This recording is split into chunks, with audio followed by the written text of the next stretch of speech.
You're definitely gonna need a Europass CV format for your scholarship if you're thinking of moving to Europe to study. And so this video is to help you write your CV from start to finish, because this is one of the most important things that you have to do if you're applying for any type of program within the European continent. So please grab your coffee, grab your tea, whatever it is that keeps you going.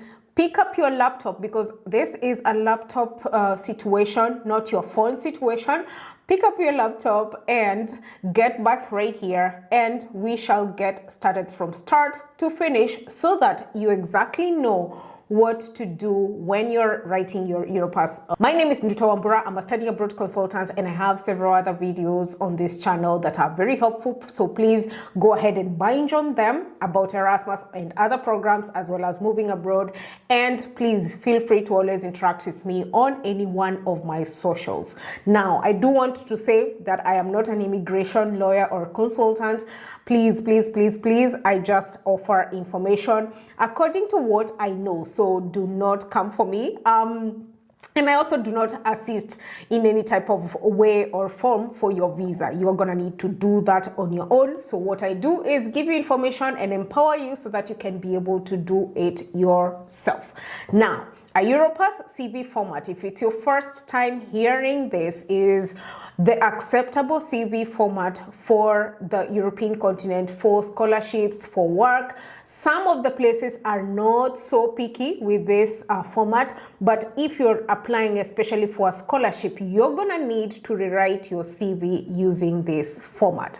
So I do hope that you have your coffee, tea, or whatever else keeps you going, your water, and your laptop on, and let's get started, because this is going to be one of those things that you need to pay attention to.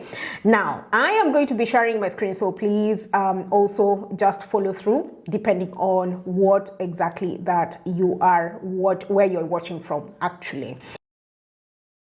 So as you can see right here, I am sharing the Europass, website, which is pretty much europa.eu/Europass, which is a platform where you can create an account already, and it is for free. So I already created this account, which is where we are right here. So if you want to start writing your CV, you can already either begin from your own profile, because either you have already put in your details, your name, and so on and so forth. You can also begin from another Europass CV that you potentially might have created before. And the beauty of Europass is that you can be able to just pretty much go back to the CV that you created before and maybe recreate depending on the program that you're applying for. So this is one of the things that is really, really good.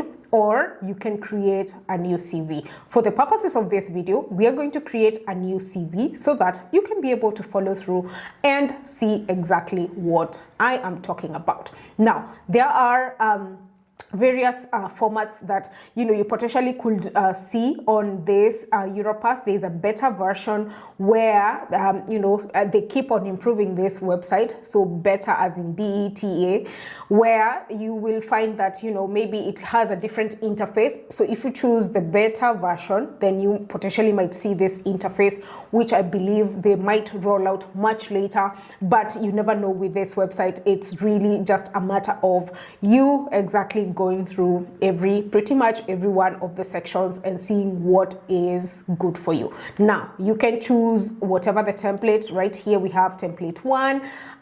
You can choose the colors. It really depends on you. Could be dark blue, could be maybe light green, or maybe could be whatever the color that you prefer. It's not very you can choose whatever the color. It's not very, set on stone that you have to use a certain type of color. You can choose the text size. I usually like to have medium. And if you want to show the logo on the first page or on every page, I usually choose the first page only. And sometimes I also choose no, depending on where. But I would say just choose it on the first page, and the page number, sometimes I put yes, so that it's very clear whether, I'm writing one page pager, a 2-pager, or more. Now, it's very important to note that the Europass CV format is very, very, very straightforward, and the sections are very self-explanatory, and you can go along the way as you check what does each section mean. Now, we want to obviously save this CV much later, so I would say, right, like they have said here, it's first name underscore last name and CV, which is pretty much straightforward. One of the things that you will notice once you log in here is that you need to show your personal information, and the personal information is one of those sections that is very, very crucial, because it includes your name, which you need to include your name. Like for instance, I've included my official names here, Jane Ndutawambura, and also profile picture. Sometimes I actually don't put this profile picture just for the purposes of not being discriminated. However, you can definitely put this profile picture such that you're able to be identified. Ensure that it is a professional profile picture, maybe one of those that you put on your LinkedIn, but sometimes I just refrain from it because it's neither here nor there. Now, if you edit, you pretty much just can upload a PNG format or a JPG format here. Ensure that it is 20 MBs, and the ideal image ought to be 1024 by 1024. So you can recreate that on places like Canva, such that you do have the right format. Now, once you click on the 3 dots that are on your right, this is on the beta version, then you are able to edit your personal information, and you can now put in your first names, your last name, and an email. I would ensure that this email is a professional email. So if it's a Gmail account, it's not at cutesy baby or at hot baby. It's your professional email in this case. So for instance, you can go like I'm just gonna put my business email here, and it's info@inspireabroadconsulting.com, and I will put in my email right there. I would also go ahead and sometimes refrain from putting the phone number unless it's very necessary. So in this case, I would put my mobile phone number, and in this case, just put your phone number there, which would be maybe also reachable via WhatsApp. Let me see, I'll just put here Kenya. Where is Kenya? Because this interface is a bit different. So I'll put Kenya there, and this is mobile. If you do have another phone number, maybe a telephone, then you can put in right there. Now, the address in this case would be either your home address or your work address, because maybe sometimes you are applying from a certain area, and maybe it's very different from your home. Then you can put this difference. Now, I can put home, and in this case, you can just pretty much put your address in Kenya, and so on and so forth. So I'll just put Kenya here. I'll put 00200. I will put this as Nairobi, and I will select the country here as Kenya once again, right? All right, now, then from there, you can select additional information that you would like to fill in. And in this case, maybe you obviously want to have your about myself, which is very crucial. And in this case, you can now describe yourself here. Remember, this is for your scholarship. So in this case, you need to describe yourself depending on the scholarship that you're actually applying for. And this means that, if for instance, it's a scholarship that, is requiring you to say that maybe you're a researcher before, or maybe you have done ABCDE, make sure that it's very clear. The one thing about Europass CV format is that it is straightforward, it's right to the point. So cut to the chase, think about the things that actually make you as you, so that you can only include those things and leave everything else that is unnecessary. So I will put an example here. Ministry of So I would say I am a renowned engineer working in the Ministry of Health for 7 years. You can add any other relevant details here, maybe another 2 sentences, so that you can be able to exactly say who you are and why you are a good candidate for this particular scholarship. Now, another thing that you potentially would add in this case, I would add only the social media, and in this case, I will only add my LinkedIn, and I can put in my LinkedIn here as well as the link such that everything is in place and you are good to go. Now, other things that I actually do not add, and especially this is for a scholarship, sometimes would be things like your motto in life. You could add your instant messaging here because maybe it's your WhatsApp. Your website, if it's relevant, depending on the program that you're applying for. So for instance, for those programs that are IT related and they do need you to have a GitHub or whatever it is, portfolio that you have done before, maybe it's even a journalism program that requires you to show a portfolio or publications that you have done previously, then this would be very crucial. Your nationality in this case could also suffice, and especially if you are applying for a scholarship and you want to ensure that they know exactly where you come from. Your date of birth sometimes might not be very relevant, so that it is not as biased. Your place of birth as well might not be relevant. Your passport and ID in this instance may not be really necessary. Also your work permit, because you're not coming to work, you're coming to study. Now you're gonna save that, and once you save that, then you will see it populated on your right hand side, such that you can be able to make any changes in case you feel that it doesn't look as it should be. Now, remember, this video is for, the purposes of just showing you exactly what to do. So you need to ensure that it looks, at par. Now, there are several sections that you need for a scholarship. You do need your education experience. Obviously, you need your work experience. You need your volunteer experiences, your skill set, your references, any types of publications that you have done. So these are very crucial sections to add. And also any other thing that the scholarship committee has requested for and has said maybe perhaps they want somebody who has studied certain subjects and attained a certain grade. Ensure that this is very, very clear. Also the languages that you speak, because some of the programs usually would favor somebody maybe who's speaking Spanish and French as opposed to just English. So make sure that this is very, very, very clear.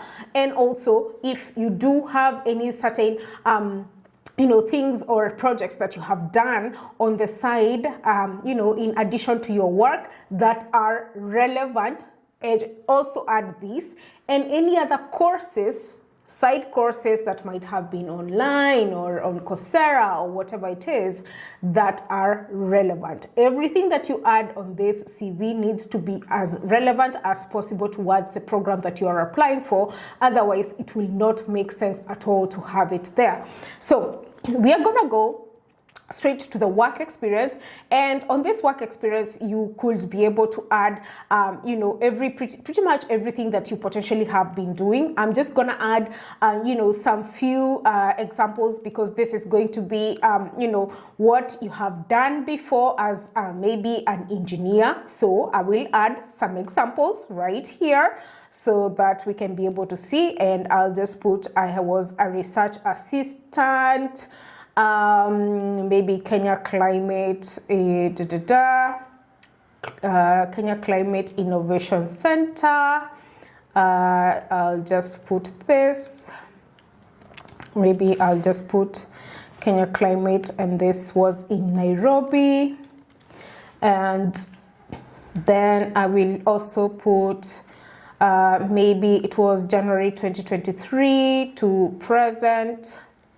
And this was in Kenya,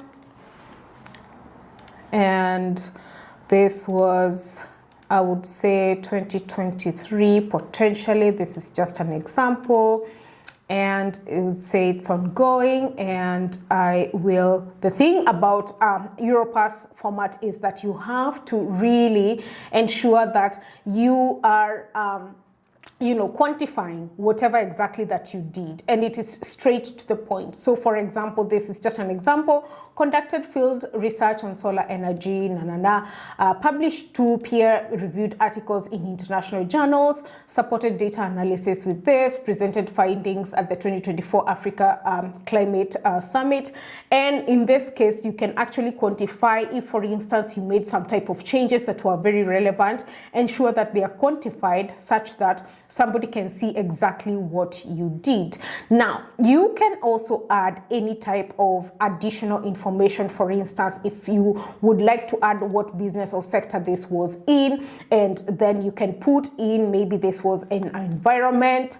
Let me see, because the thing is, you will find that the sections might be a bit limiting depending on what exactly that you did, and some of them might not be available right there. So in case you don't see a relevant business sector, then you can just cancel that and continue on with adding your work experience. Oh, what happened there? Sorry.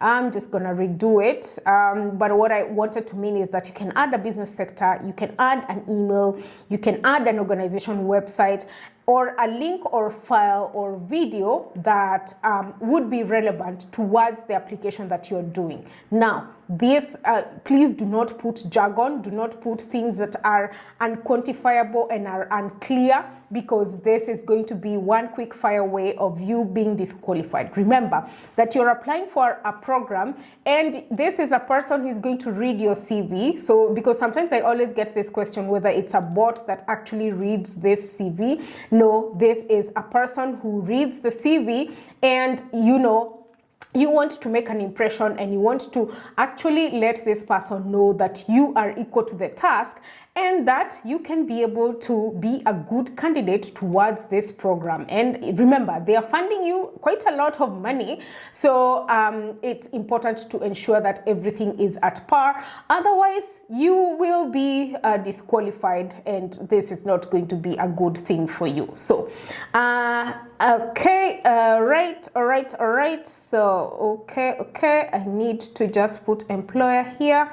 I'll just put KCIC just for the sake of this video, and you will save. Now, once you save, you will see that on your right hand side, you will be able to see exactly how things are, and you can correct depending on whether maybe you want to put bullets right here. I would say please put bullets such that, it's so easy to read your CV. Otherwise, somebody is not going to read. At this juncture also, it's important to add a section, and I usually say please add this section right after your work experiences, and this would be volunteering. As you can see here, there are several sections that you could potentially add that are relevant depending on the program that you're actually applying for. This could be certifications, could be conferences and seminars, creative works, digital skills, driving license, not necessarily unless you're applying for a job. Hobbies and interests, yes, but not as much. Honors and awards could be, very, very crucial.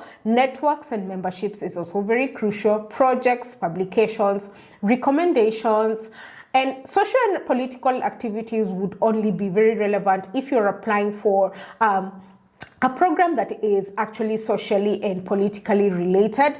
Volunteering and also a closing statement is not necessary as much, and other would mean maybe other skills that you potentially might have. So now going back to the work section, it's important to just add volunteering, and I usually prefer to have this volunteering right at the very move it to the very top, such that I want to move it, but I think this UI is a bit different. So, because usually you would be able to move it up, but I think we're gonna easily move it up once we add some, information. So I would say maybe you are volunteering. I would even say just, internship, and I will say maybe even the location is Nairobi again, and maybe this was during 2022 for a few months, and I will put this until December. This is just an example. Once again, please make sure that you're writing the exact thing that you did, because it's very important to be as open as possible. Otherwise, this program will just look at stuff and they will be like, okay, we don't get what this person was actually doing.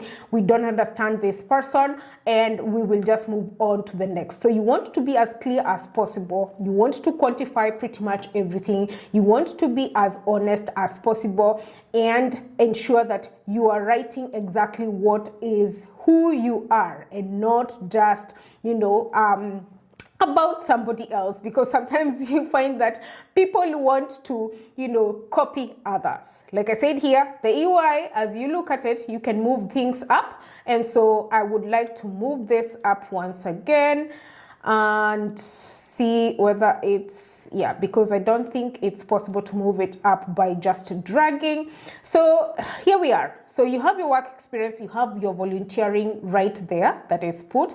And now it's important to go now to your education. And your education is obviously going to be, once again, depending on the hierarchy, just as your work, because I just put one experience, but if you have several other experiences that are relevant, not everything is relevant in this case, depending on the type of program that you're applying for.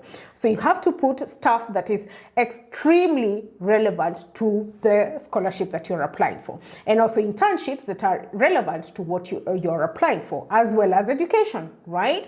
And the beauty of Erasmus, for instance, is that they take a wide array of people. So which means that maybe you studied a business course, but then you went into IT, then potentially you do have the right experience that is required. And the beauty of it is that if you can prove that experience, then you can be a really, really good candidate for this. Now, the education part is what we want to add, and I'm just going to add just an example. And these qualifications would be, for instance, maybe beginning from your maybe from what exactly you did in your bachelor's, especially if it's relevant for this exact application that you're doing. And so in this case, I'll just put maybe Bachelor of Science in Environmental Science, BSc Environmental Science. And the organization here, I will put University of Nairobi. And here comes a big question, which is why I wanted us to check. The level in EQF is usually a European standard. So this depends on how in-depth of whatever you studied, how in depth did you go into. And sometimes I usually put either level 7 or level 8, because usually you find that most of the courses that are offered in Kenya are 4 years in total. And so this means that you're able to actually go in depth and study quite a number of courses that are relevant towards your bachelor's. So I usually put this level 7 or level 8. And for some, I know that they do like a 3-year bachelor's, especially if maybe they had some sort of waiver from a previous course. Maybe you did an accounting course somewhere else and they waived for you such that you just completed your studies within 3 years. Whichever the case, that EQF level, I usually put it either 7 or 8. Now the city here would be Nairobi, and this is going to be Kenya. And when you started studying this is also very relevant. So I'll just put 2020, September of 2020 for 4 years, which is going to be 2024, December of 2024.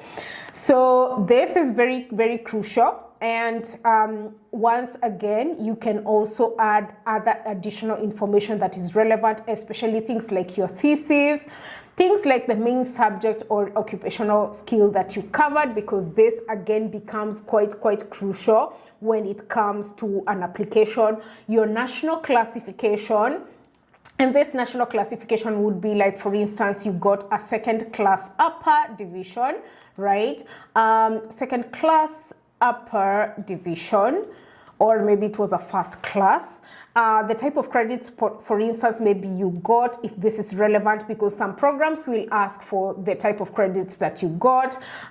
If you have a link or file or a video, and especially for those people who are applying for journalism courses, then this becomes very crucial, or even an art course. So this is very, very, very, very, very, very important. Now you save that and you can again be able to see it on the right hand side. One thing that I would also say is that you can be able to add education, and in this case you would be, once you save this, then you should be able to add, let me save that, and I would need to add again, and you can add any other relevant courses that you have. It could be courses that are short courses, or maybe certification courses, once again making sure that they are very, very, very relevant, and adding any types of websites or credits or classifications that are relevant once again. So I will go to the next section so that this video is also not too long. The other section is going to be your language, and your language becomes very crucial because some people say, oh, we are English, English is our mother tongue, but no, English is not your mother tongue, unfortunately. So, so English is your second language. So in this case, you would put Kiswahili, which should populate here. I do hope that it can. If not, then we just put, yeah, it's not populating. So let's do this, Swahili. And now you can now add any other language, and you would need to put in the assessment. So for instance, if you're putting in English, so English right there. So in this case, since in Kenya we all speak English, we've been taught in English, we have a very good command of the language. In this case, you would put as a C2, proficient user. There is explanation of pretty much everything else. If you're listening to this and maybe English is not a language that was taught to you, then you can pretty much put whether you're a A1, A2, B1, and so forth user. So in this case, I'll put C2 in all of them, pretty much reading, writing, speaking, and this becomes quite very relevant to you. So here we go, and spoken C2, writing also C2. All right. Now, at this juncture, you also pretty much add any other language. For example, I mentioned before, it could be like maybe the German language.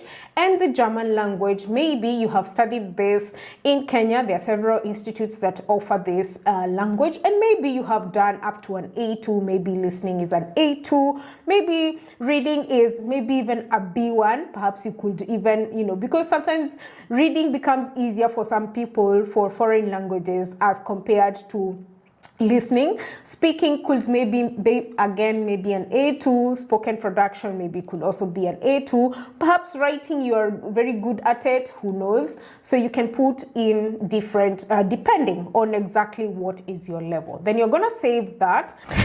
And you will see that this is actually populated once again on the right hand side. One thing that I also say here is important to display the language proficiency in the CV sometimes, so that if somebody is not understanding exactly what you mean by, A1, A2, and so on and so forth, they can be able to check on that, level display, and they can be able to tell exactly what you mean. Now, another section that is very, very crucial in this case is definitely going to be, things like projects that you have done, skill set that you have, additional skill sets that are crucial. Once again, like I said, it's a very, very, very simple CV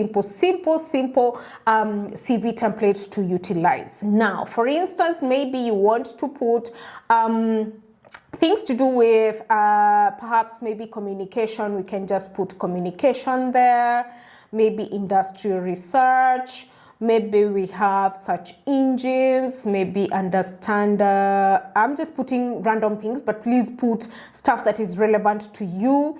organize participation in local or international events, and such things become very crucial, especially when you're going for a scholarship, because it's not just what you're going to garner from that particular scholarship, it's also going to be what exactly you bring to the table for that scholarship. So this would be very, very, very, very important for you. And you can also add a certain category, maybe it's a digital skill, and you can maybe drop down your skill set. Maybe this could be, for instance, things like, again, things that you added could be communication, could be search engines, in this case, whatever it is that you find that, is maybe can be rated as digital. Some of them could be rated just as, perhaps maybe it's just you organizing things, maybe project management skills,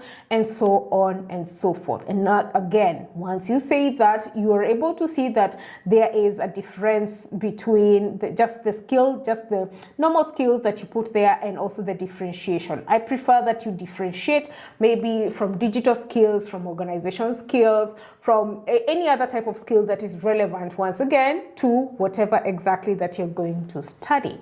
Now we're going to add a new section right here, and this section is going to be about projects that you have potentially done. And now you're going to put projects right there, and these projects, for example, once again, going back to this person who is actually an engineer, an environmental engineer, and maybe we can just put some projects right there that are relevant. I'm just going to put projects that are neither here nor there, just for example purposes. So this is going to be green energy, sorry, I just have that, green energy startup. And this is just going to be 2021, and maybe you did this during the year 2021 for maybe like 3 months or whatever it was. Be as open as possible. Put a link and a description towards it, and make sure that you are also just putting them in order of hierarchy and in order of importance, again, depending on the program that you're actually applying for. Now, another section that I really do want us to add at this juncture is also to have some sort of maybe conferences and seminars that you are actually attended, because some of these become very relevant. And I have seen this question quite a lot, because some people say, oh, you have to have some conferences, you have to have some publications for Erasmus especially. No, you don't need to have any type of publications or any type of conferences that you have had to attend for you to be able to qualify for this, because you can easily just leverage what are your skill set, as well as what is it that you have been doing, as well as what is your background that makes you a good candidate. So you can put right here any conferences that you might have attended. I'll just put here, let's see, Johannesburg. Maybe you attended this maybe very recently, 2024. This maybe was in July. This is once again just an example. And this would be July, and maybe it was just for a week or two, who knows, and then you can save that. Once again, you can add any type of description that you would want. Now, like I mentioned before in this video, other sections that would be very crucial would be things like certifications, creative works, digital skill test results, honors and awards, networks and memberships, publications, and also recommendations. I'm just going to touch on one of the other things here, which is the digital skills test results. And this has been a new thing that has been quite introduced on the Europass CV format. It never used to be there, but this has become very crucial. So in this case would be, for instance, maybe you did a digital skill and you would want to upload test results on a PDF. and this would be any one of those documents. Maybe you received like maybe a certificate, or maybe you received like just a paper saying that you have completed this and this and this particular course.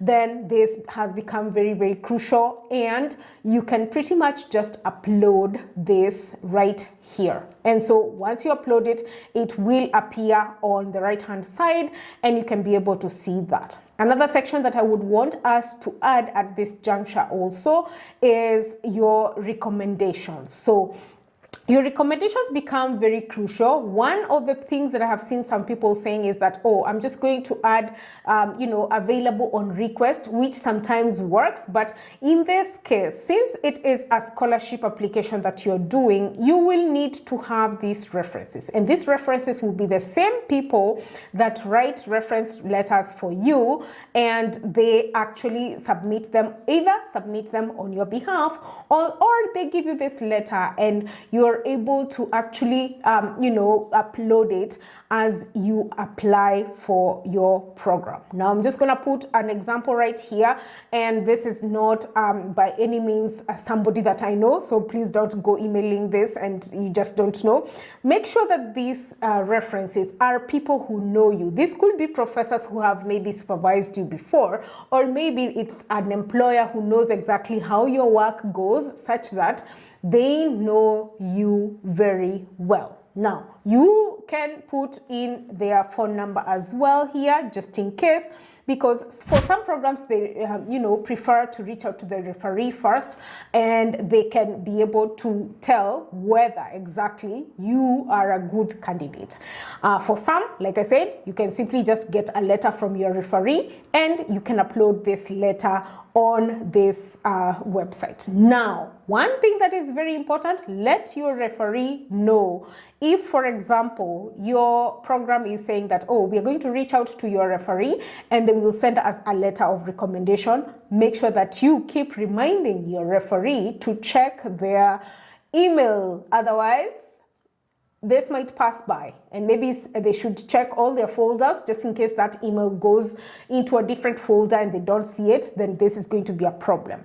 Now, the role of this referee could potentially maybe have been your thesis supervisor in the university. It could also be a lecturer that you have a rapport with. You can maybe even put a link to maybe a website that, maybe a university website, such that it is very open that this person exists, because for some, maybe they put some referees that do not exist, which is very, very, very terrible on your application. So you want to put somebody who exists and is there. Okay, and then you're gonna save that, right? Now, remember that this CV of yours needs to be at least, I would say usually a maximum to the very maximum. Please don't go over 3 pages. The maximum I usually say is 2 pages is enough for you to have told all your stories, and you would have enough, room to put in any other relevant sections that you see would be viable for you. Now, one thing that you also need to notice is that for each and every application, it really depends on what they have requested, and you need to go by what they have requested, such that you stand out on your CV. And also, what you write on your CV, some of it, for instance, your work experience and your education experience needs to be the same as what you write on your statement of purpose. Let not these things be different. Otherwise, this is going to be a quick fire way of you to be disqualified, and you will wonder why you are disqualified. Yet it's because your CV said one thing, your SOP said one thing, and then you do an interview and you say a whole other thing, and the stories do not align. And then what? Because the thing is about European culture is all about trust. So if they see that, they cannot trust your application, then the thing that will happen is that you will be disqualified, and you don't want to be disqualified. So this is a thing that is very, very crucial. Now, once you have completed your CV, I would imagine that you take maybe like a day to write this and then give it another look before you can be able to say that this is it. Maybe there's something that you need to correct. Maybe there was a typo. Maybe there was something that you needed to maybe, put in the right way. Now, what you're going to do here is download that CV, and this is going to download as a PDF file. Remember, you put in the name of that file. So this is going to be something that you download, and once you download, then you can be able to just pretty much see how it looks like. Now, you're going to see how it looks like. So once you download that CV, so it is going to look like this. So you can be able to see exactly how it looks like and see whether there are some sort of changes that you need. As you can see, we only have the logo on the first page, and we have the numbers. If in case you don't like how it looks, then you can come back here and you can come back to the website and just change a few things here and there. Now, you can also save this and exit so that you can come back to it much later in case you do need it. Okay, so we have our CV right here, and we want to edit. So we will come right here at the very bottom. There are 3 dots, and you can see edit file information. In this case, it is just to edit the title, but you can also come back there and say just edit. So you can now edit. Either you try the new CV builder beta or use the standard CV that I was talking about now. Standard CV, it's going to be the same thing. Actually, I'm just going to quickly show you the interface is just a little different, but it has an expanded version where you are able to pretty much just add in your information.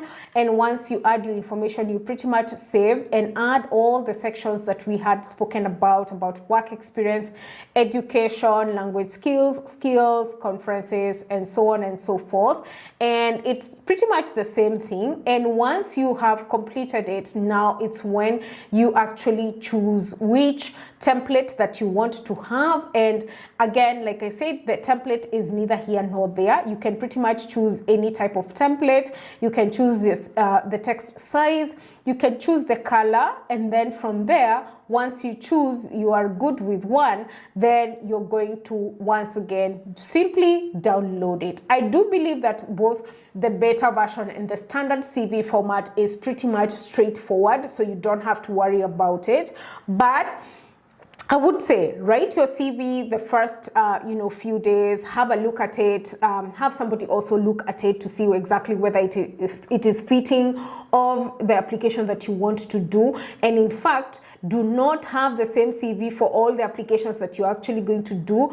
Go back and change depending on what are the requirements for the new program that you want to apply for, and so on and so forth. This is very, very important because it can either make or break your application, and you definitely want to have one good application over and above everybody else. Now, I do hope that your coffee or tea has not depleted, and you can always save this video for later and come back to it.